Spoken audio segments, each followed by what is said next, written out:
For a fateful period of time, history waits. Waits on tensed men trapped in the mud-soaked fields of Normandy until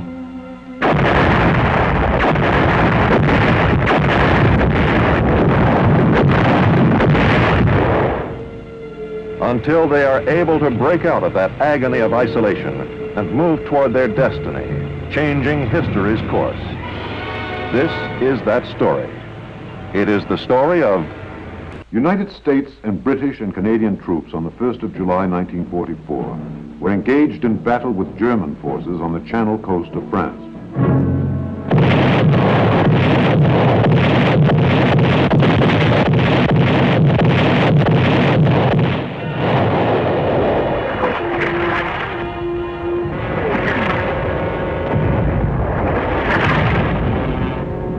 The cross-channel attack, beginning on the 6th of June, had accomplished the first phase of the invasion.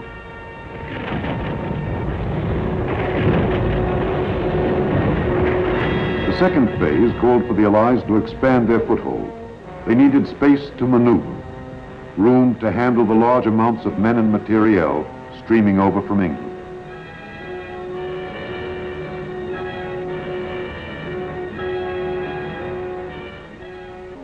Before they undertook the decisive attack toward the heart of Germany, they wanted this area. But 3 weeks after the invasion, they had only this tiny beachhead, the British here and the Americans here. The greatest single disappointment of the invasion had been the inability to take Caen, which blocked the approaches to the Seine. But the British troops attempting to capture the city had been thwarted. The best hope now lay in the ability of the American forces to strike south and then west and take the key ports in the province of Brittany. A major impediment to this course of action was the terrain the troops would have to fight through. Marshy land enclosed into thousands of separate little fields by hedgerows, behind every one of which it seemed the Germans were well entrenched. And what of these Germans who faced the Allies in the soggy fields of Normandy? They were disheartened, certainly, by the success of the Allied landings. Moreover, the German people were exhausted after 5 years of war and with the effort of fighting on 5 fronts. But the troops themselves were far from beaten. They were skillful, tough troops, seasoned by experience. Their discipline was sharp. Their morale was high.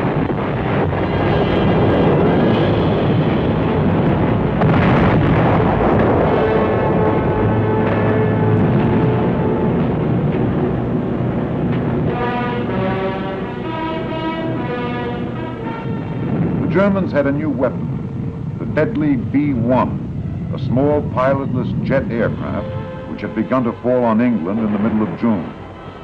A supersonic B-2, even more devastating than the B-1, was almost ready for operational use. These weapons gave the Germans hope of redressing their discouraging situation. Adolf Hitler was himself directing the war. Believing that eventually the Germans would be able to launch a large-scale offensive which would drive the Allies from the continent, he planned in the meantime to pin them down in Normandy and prevent them from using their mobile power. Although some of his commanders now recommended limited withdrawals to make their defensive positions stronger, Hitler refused. To withdraw for any reason at this time seemed to him to admit defeat. So, as American forces prepared to strike across the hedge-rowed lowland where the Germans had erected strong defenses, Hitler announced that those defenses were to be held.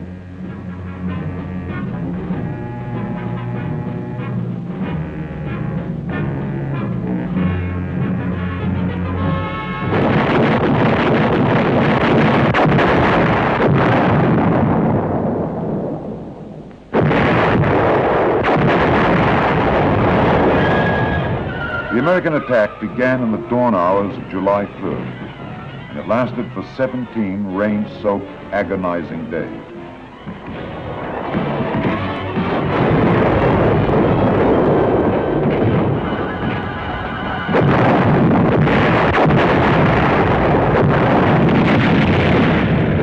The soggy hedge-road terrain immobilized the mechanized power of the ground forces.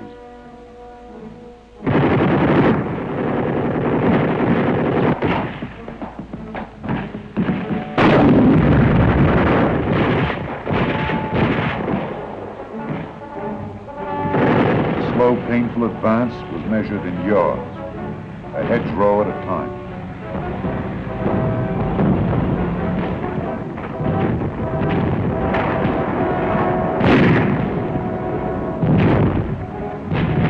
Like the steady rain which fell over the entire operation, a sense of despair and frustration touched all those who participated.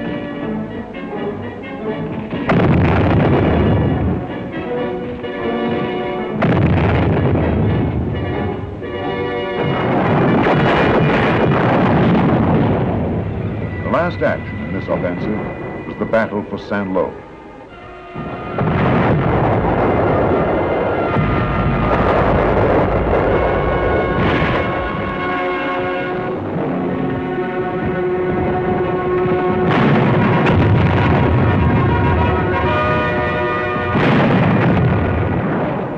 The Allies wanted Saint-Lô for a number of reasons. Its prestige value, the effect its capture would have on the Germans, and as an access to roads leading south. After a week of bitter fighting, they got it. The cost was high, as was true in all the hedgerow fighting, but the town was secured, and in the process, a memorial was created. An infantry battalion commander killed before the gates of the city was carried into Saint-Lô with the liberators. His body was placed on a pile of rubble, an impromptu shrine to the qualities of courage and sacrifice that had made the drive to Saint-Lô possible. The triumph belonged to the dead as well as to the living. The results of this July offensive were disappointing. The greatest gain had been only 7 miles. The need was urgent for a way to break out of the containment of the Normandy situation, to get onto flat, dry land so that the Army's mobile force could be unleashed. General Omar Bradley, commander of the American troops, had been forming a plan for some time. Bradley's plan, which was codenamed Cobra, was to gather together an overwhelming concentration of ground troops, twice as great a force as would normally be used on such a narrow front, and combine it with a massive assault from the air by the Army Air Force. In war, heavy bombers are used primarily for strategic purposes, to knock out major long-range targets such as railheads and manufacturing plants deep in enemy territory. To use heavy bombers for tactical reasons, that is, to help the ground forces obtain an immediate objective, was quite risky, mainly because of 2 factors. The heavy bombs dropped from the big planes created craters and debris, which became serious obstacles to the ground troops. And because our own forces would have to move far back from the front to escape the damage of the bombers, the time interval between the air bombardment and the ground forces' attack on the target was too long. It gave the enemy time to recover and marshal his defenses. Bradley thought that in this case he could eliminate many of these dangers, if not all the risks. No plan in war is foolproof, but this one was bold, and if it worked, it would enable the Allies to break the stalemate in which they'd become bogged down. Brittany was still the eventual goal. The first step toward it would be the line between Coutances and Caumont.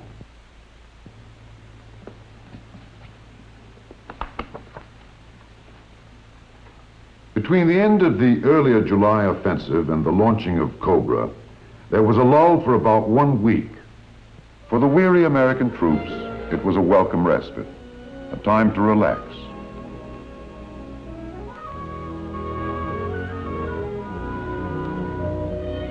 On July 20th, a dramatic event electrified the world and revealed that there was no relaxation inside the enemy camp.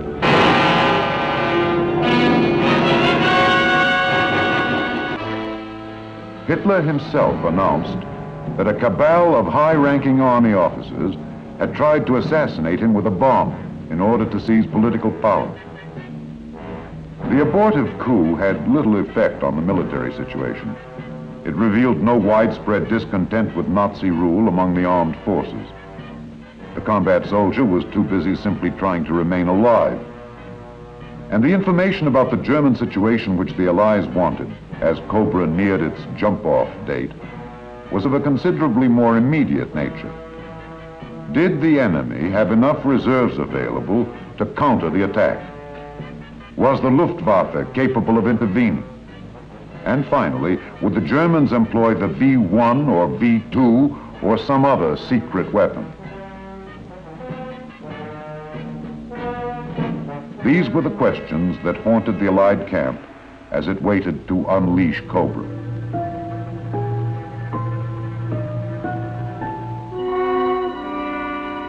July 24th was the day scheduled for the attack. Because the day was heavily overcast, however, with inadequate visibility for air attack, the operation was postponed. Unfortunately, the postponement order reached the English air bases too late to hold back all the planes scheduled for the attack.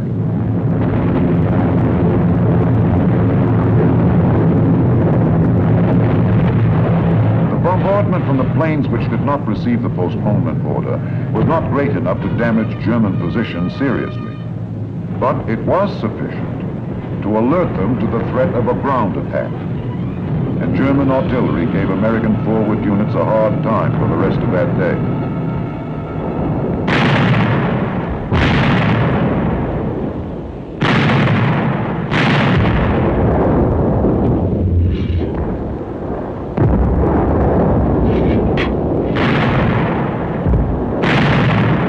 For General Bradley, an immediate and urgent decision had to be made. The prospects were improving for good weather the next day. Should Cobra be launched, even in the face of the possibility that the Americans had now lost the important element of tactical surprise? Or should it be postponed at least for several days, which might then give the Germans a chance to prepare even stronger defenses? Bradley's decision. Cobra would strike again at 11 o'clock the next day.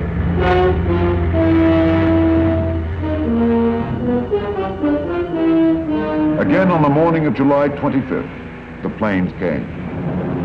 One observer called the seemingly endless waves of planes the most imposing aerial parade I have seen since the beginning of this long war.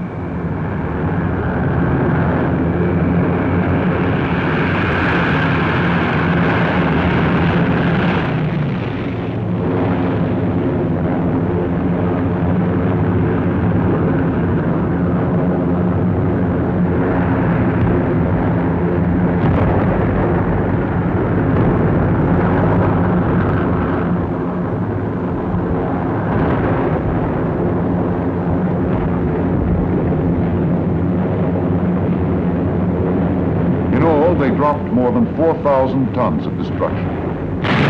But the tactical effect was not immediately clear. Did the bomber attack destroy the efficiency of the German troops? No one could tell.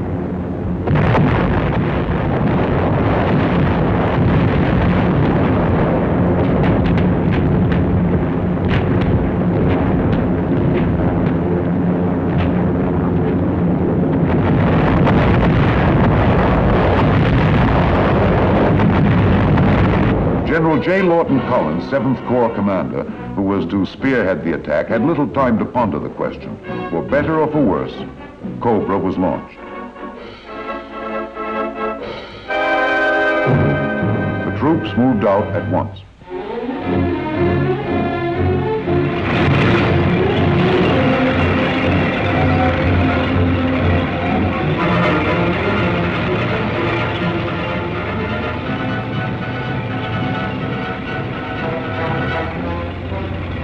Their immediate objectives were the towns of Marigny and Saint-Gilles. Capture of those towns by the infantry would give the Americans control of the roads leading south, and Collins would then be able to catapult his mobile armored forces forward. It seemed reasonable to assume that if the air bombardment had destroyed the German defenses, the infantry troops would be able to reach and secure their objectives without great difficulty.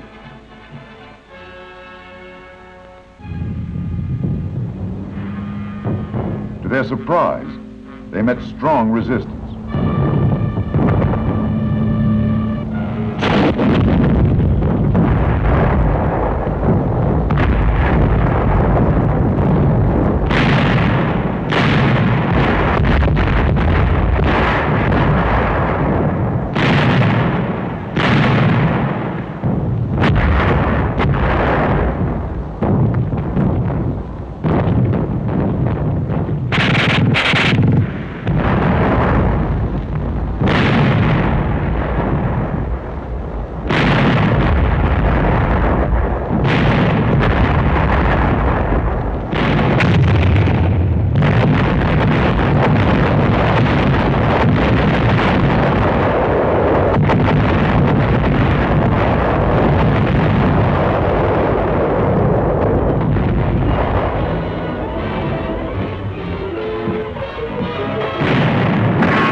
At the end of the first day of the attack, Marigny and Saint-Gilles were still in enemy hands.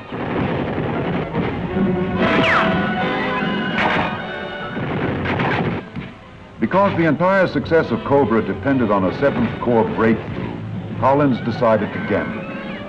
It would prove to be one of the fateful decisions of the campaign.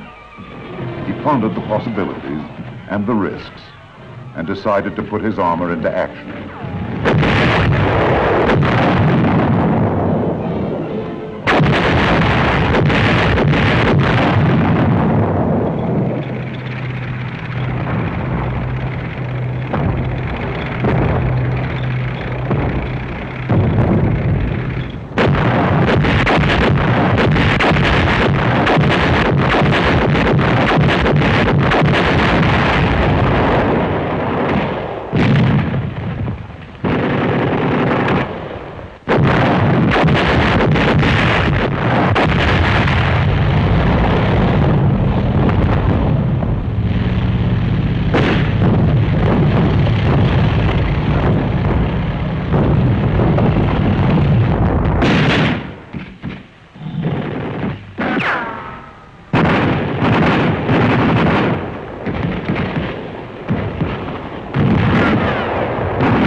Paid off.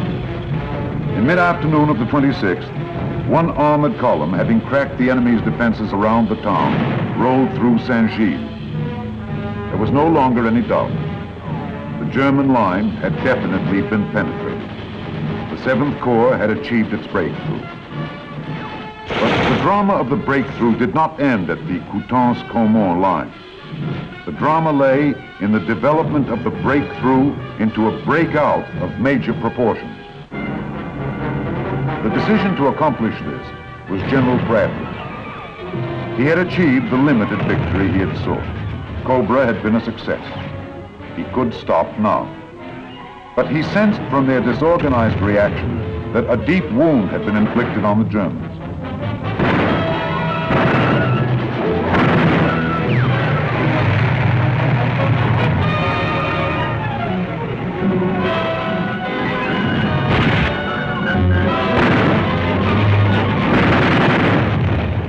The Americans pressed their attack through rapidly crumbling German defenses.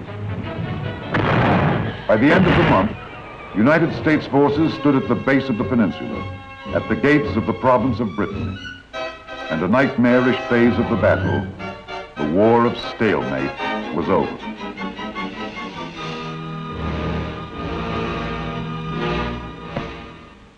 Cobra and its exploitation were among the most solid accomplishments of the war. Let's visit now with the man who more than any other was responsible for this achievement, General Omar Bradley. General Bradley, as you look back on Operation Cobra, what seems to you to be the real secret of its success? I think several factors were very important in contributing to our success. First, as always, the aggressiveness and the fighting spirit of the American soldier. Second, the marvelous teamwork displayed by the combat armies and our Air Force, and third, the magnificent alertness of my subordinate commanders and their ability to take advantage of the breaks, in particular General Collins' bold move.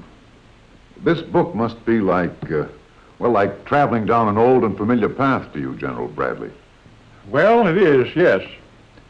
But it's more like traveling down a road in the daylight that at the time you had to take it was in the dark. It's generally familiar, but it's always interesting to see the whole picture, part of which was hidden before. You think the book throws light, then, on this period of history? Most effectively. It does an excellent job, I think, of cutting through the dust which that campaign kicked up and letting the reader see what happened and how it happened and why. Well, one of these days, when the Army historians get through with their project, they'll have the what and how and why of the entire war caught between these binders. It's about as ambitious a task as any group of historians has ever undertaken, I suppose, and quite a valuable one. A much better job than has ever been done on any other war. You mean valuable in the sense that we learn from the past? That most of all, of course. Despite the fact that the weapons of war are changing, the principles of war remain the same. Officers studying these volumes can learn much about command, tactics, strategy, the tyranny of logistics, the problems of terrain, the importance of reconnaissance. There are many lessons to be learned, but it's not only the military man who will benefit from these books. The war was a big thing in all our lives. We've been reading about the Revolution and the Civil War for a long time to get a clearer picture of ourselves as a nation. The Army is giving us the ability to do that now with the greatest war we ever fought in our history. Thank you very much, General Bradley. Operation Cobra, of course, is only one action in the crowded and historic 2 months which Breakout and Pursuit reviews. Much of the subsequent action was more colorful, but Cobra was the key which unlocked the door to those spectacular victories. The reaching of Avranches signified the culmination of the breakthrough and the point at which our forces split for the westward and eastward drives in the Breakout. To the west, there was the dash across Brittany, where the ports of Saint-Malo and Brest finally became prizes of conquest. To the east, there was the repulse of the German counterattack at Mortain, where the American infantrymen withstood the onslaught of 4 German armored divisions and turned back Hitler's attempt to halt the Allied mobile column.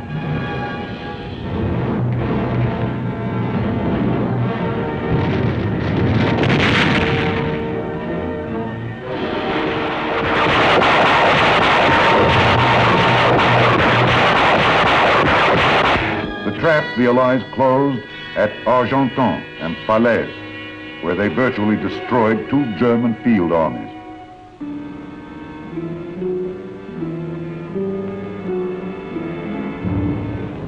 The drive east to the Seine River, climaxed by the liberation of Paris, when the civilized world thrilled to a symphony of joy and delight. The flowers, the kisses, the songs, and the wine.